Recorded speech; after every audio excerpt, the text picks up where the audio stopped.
Hey guys, Pat here from Rain Country. God is good all the time. We got a little bit of sun today, so I'm out filling up the other 6-foot planter that we built here just not too long ago. I got a chance today to go ahead and mix up some more soil, a little bit different mixture than what we have here. In here we have a 80% sand and 20% sphagnum peat moss, and we're have this sectioned off here with little test rows to see what kind of carrots, different types of carrots, do in the same soil conditions, in the same weather, in the same water. See which carrots do best here. So over here on the left hand side we have purple carrot, and over here just to the right of that would be the coral. That's K-O-R-A-L. This is a Danvers. This is a Touchon, or let's see, I'll spell it out for you, T-O-U-C-H-O-N. And then on the last over there we have a Shin Kurdoa. That's a S-H-I-N and a K-U-R-O-D-A. Now over here on the left, these purple carrots, they showed up first. They started growing first.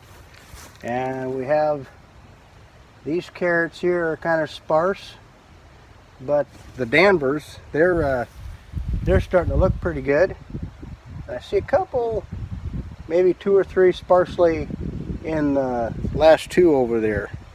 And so the purple carrots seem to be doing the best so far. So what we're going to try to do now is we're going to try to put 40% sand, 40% black soil, 20% sphagnum peat moss. That's what I'll do to mix those together. Is I'll just mix them in a wheelbarrow, 5 gallons at a time, and that way I'll have a ratio figured out, and we'll see how this box does. I think she wants to try to plant a little bit of beets in there too.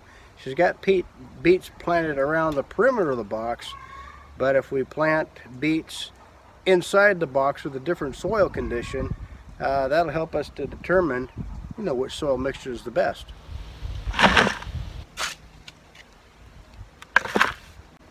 Now, I'm not making rocket science out of this, so it's not going to be exact measurements, but it's just going to be roughly close. That was 5 gallons of sand, 5 gallons of soil. So then 20% of 5 is going to be just a gallon. I'll just dump sphagnum out on the ground and do a rough idea what a gallon would be, and that looks like it's about a gallon. Now we'll put that in there and we'll mix it all up.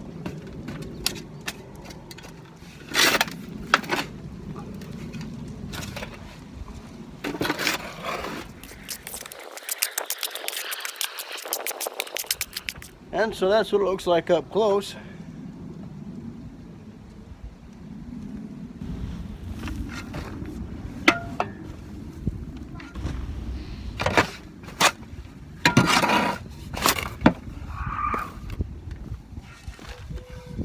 And we'll rinse and repeat until done. Wish y'all were here to help me out.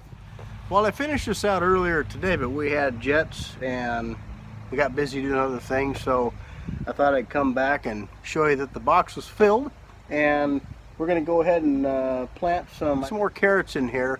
Those carrots over there were planted a little earlier in a little different soil conditions, so we thought we'd go ahead and try this.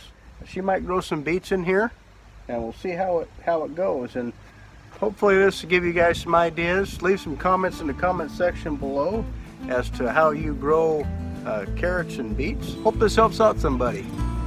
Thanks for stopping by. Take care, and God bless.